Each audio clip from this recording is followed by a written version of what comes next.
Buenos días, mi grupo está conformado por Samantha Guedes, Andrés Buscategui, Castillo Luis y mi persona, Ana Enríquez, y nosotros le venimos a hablar sobre las articulaciones.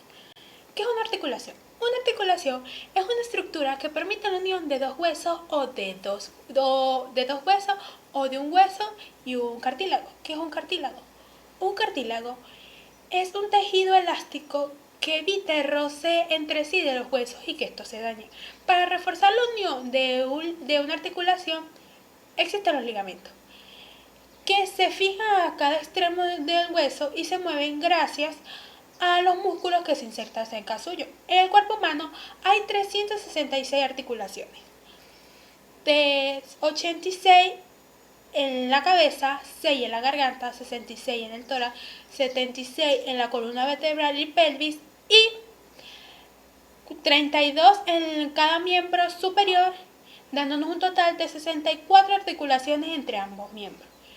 Y 31 en los miembros inferiores, dándonos un total de 62 articulaciones entre ambos miembros. La función de las articulaciones es constituir puntos de unión en el sistema óseo y facilitar los movimientos mecánicos, proporcionando estabilidad y plasticidad. La clasificación de las articulaciones se pueden decir que son dos, según su estructura y según su función. Según su estructura se basa en dos criterios.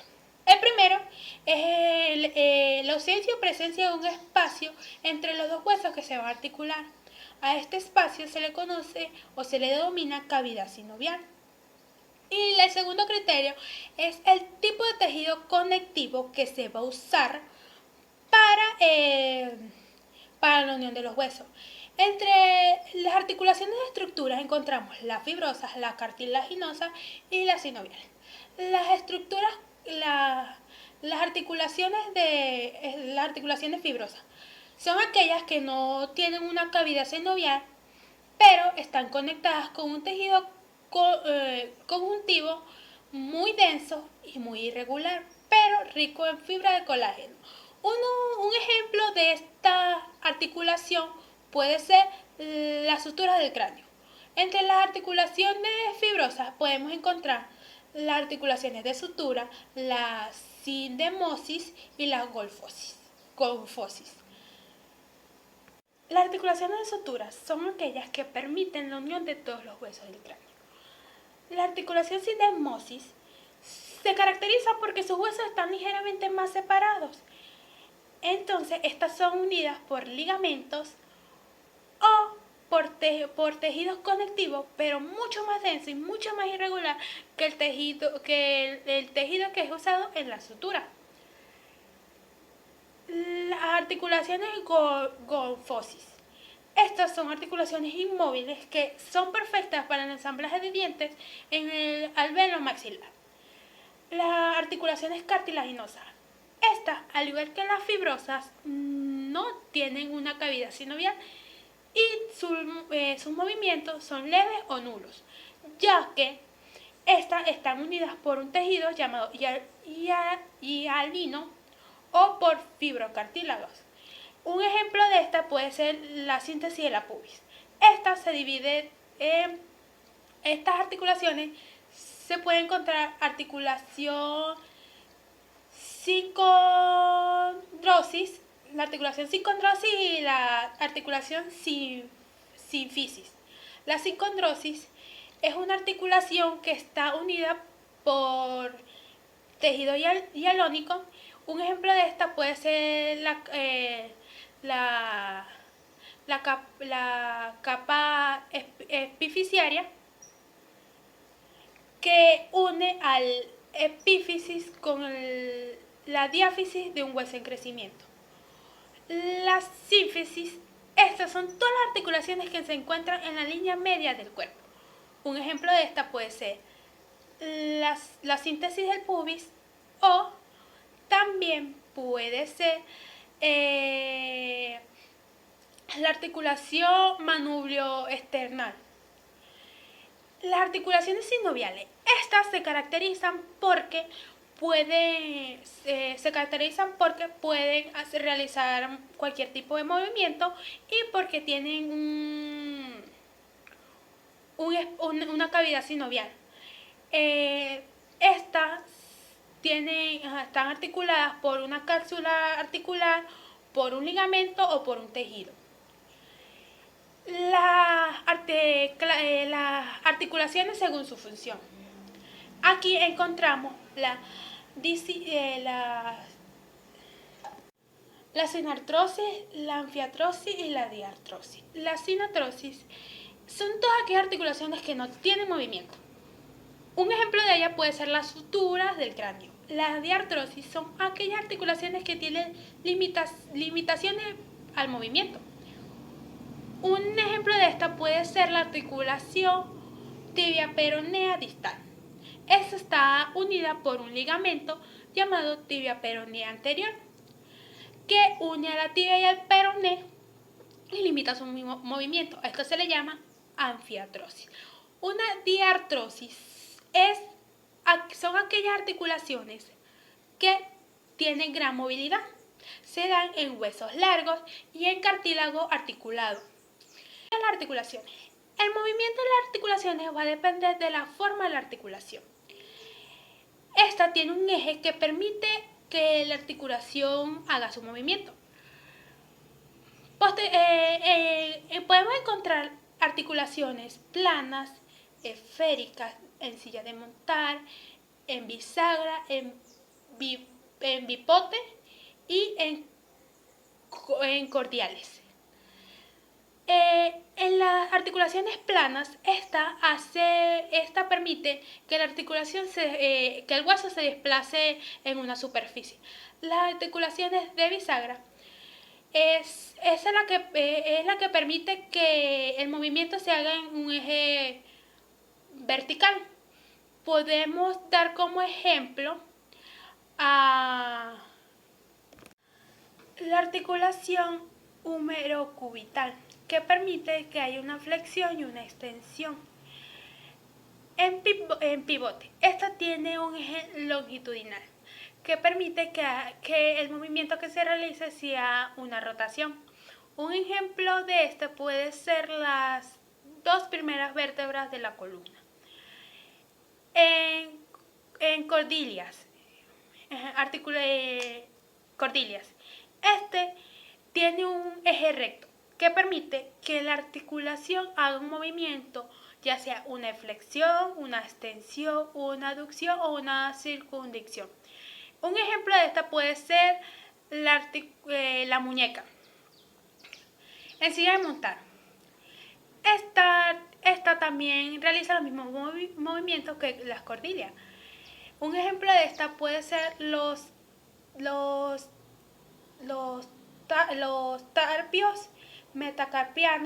tarpos metacarpianos del dedo pulgar. Y las esféricas, estas son las de los hombros y las caderas. Esta es la que realiza mayor movimiento. Puede ser flexión, extensión, aducción, abducción y circunducción. Yo les voy a hablar acerca de las superficies articulares y los ligamentos. Las superficies articulares están revestidas de cartílago que se conoce como cartílago articular. Este cartílago articular posee una superficie libre, lisa y polida. Al ser el cartílago articular sólido y a su vez elástico y flexible, facilita el deslizamiento, protege la superficie ósea e impide el desgaste de los huesos. Hablaremos un poco acerca de lo que se conoce como discos o meniscos articulares y los rodetes periarticulares. Con frecuencia las superficies articulares no logran adaptarse exactamente entre sí. Cuando esto sucede, estas se restablecen mediante láminas fibrocartilaginosas interarticulares que se denominan como meniscos articulares. Estos poseen una superficie libre y lisa que se adaptará específicamente en la superficie articular correspondiente. Tras esto, su contorno se va a adherir a lo que se conoce como cápsula articular. En algunas ocasiones, los meniscos articulares forman unos tabiques que bien pueden ser completos e incompletos. Cuando los tabiques son completos, estos dividen la cavidad articular en dos porciones. Y cuando estos son incompletos, las superficies articulares entran en contacto en el centro de la articulación y al llegar a la periferia, estas se separan la una de la otra. Al finalizar esto, los meniscos articulares se reducen a un anillo que se encontrará en la periferia de la superficie articular. Lo que se denomina como rodete periarticular es en realidad un anillo fibrocartilaginoso que se encuentra alrededor de la cavidad articular. Lo que diferencia los rodetes periarticulares de los discos o meniscos articulares es que estos poseen una sola cara libre y articular, mientras que la otra es la que se va a adaptar a la superficie articular correspondiente. La función tanto del rodete periarticular como del disco o menisco articular es asegurarse de que las superficies articulares estén perfectamente adaptadas entre sí. Ligamentos que unen a las vértebras. Pero primero me gustaría dar un pequeño concepto de qué es un ligamento. Un ligamento es una banda de tejido conjuntivo denso o fibroso muy sólido y elástico. Los ligamentos se encargan de unir a los huesos entre sí en el seno de una articulación. Estos permiten el movimiento. Sin embargo, no permiten que los huesos se muevan de modo excesivo. De este modo se evitan las luxaciones por algún movimiento muy forzoso. Como podemos ver acá, hay diferentes ligamentos. Está el ligamento longitudinal anterior, el ligamento longitudinal posterior, ligamentos amarillos, ligamentos intertransversos, ligamentos intraespinosos y ligamentos supraespinosos. El ligamento longitudinal anterior es aquel que desciende por la superficie anterior de los cuerpos vertebrales. Este va desde el cráneo hasta el sacro y a medida que desciende, él se va ensanchando. Por lo tanto, en la región lumbar se puede decir que cubre la mayor parte de la superficie anterolateral de los cuerpos vertebrales. Está el ligamento longitudinal posterior, que desciende por la superficie dorsal o posterior de los cuerpos vertebrales.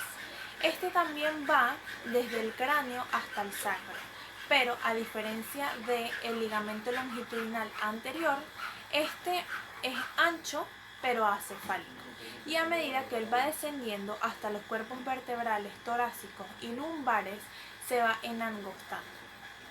Están también los ligamentos amarillos, los cuales son fibras verticales que se encargan de cubrir las láminas o los espacios entre las láminas de las vértebras adyacentes.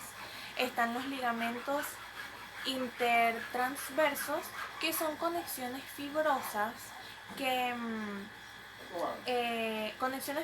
entre las apófisis transversas adyacentes. Son reconocibles únicamente en la región lumbar.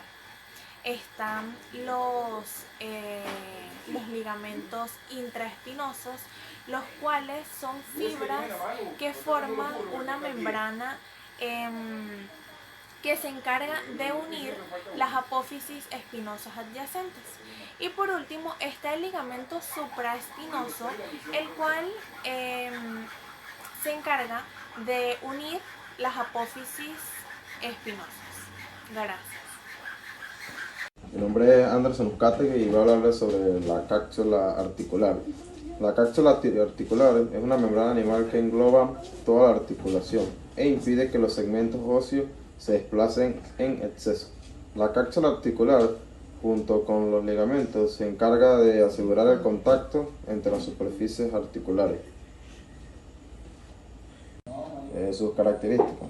En cada articulación se distingue la cápsula articular, en cuyo interior se encuentra la superficie articulares de los huesos y cavidad articular. La cápsula envuelve en forma de manguito a los extremos articulares de los huesos y contiene líquido o fluido sinovial, que cumple varias funciones locales, entre las que se destaca la lubricación. Los anatomistas clásicos le atribuyen a la cápsula articular la formación de una unión ininterrumpida, cavitaria móvil. Este fenómeno explica la sensación fría o dolorosa que sufren algunas personas en sus articulaciones con los cambios climáticos. Cuando la cápsula articular sufre un traumatismo, el aire ingresa en la cavidad y las cargas articulares se separan de inmediato. Suena dolor e imposibilidad funcional, pero la función de la articulación puede conservarse si no existe lesión muscular o de ligamento. Por ello, ciertas lesiones articulares, aun siendo severas, no limitan por completo su trabajo. Componentes de la cápsula articular. Se compone de una membrana externa fibrosa y una membrana interna sinovial. Membrana fibrosa. Es una porción fibrosa y blanquecina y no vascularizada de la cápsula articular que va desde un hueso hasta el otro, ayudando a asegurar la unión armoniosa y funcional de la articulación. En estas tareas se acompañan otras estructuras circundantes como músculos, tendones y ligamentos, complementándose entre sí. Esta estructura de la cápsula, la más externa de todas, puede ver pistas directamente al remover músculos de los alrededores. Es un poco más gruesa que las, quizás debido a su trabajo más mecánico, lo cual requiere una estructura más fuerte. El grosor también puede variar dependiendo del estrés al que es sometida la articulación. A pesar de no estar vascularizada, la inervación de la membrana fibrosa es muy rica. De hecho, prolongaciones de estos nervios se insertan en el interior de la cápsula. Membrana sinovial. La membrana sinovial está dirigida hacia la cara interna de la cápsula articular y tiene un aspecto liso y brillante. Su extensión siempre termina en el contorno del cartílago articular, al cual recubre por dentro. Es más delgada que la membrana fibrosa y sus funciones son más fisiológicas y menos relacionadas con la torsión o fuerza. Dependiendo de la articulación estudiada, la membrana sinovial suele formar pequeños cilios denominados vellosidades sinoviales.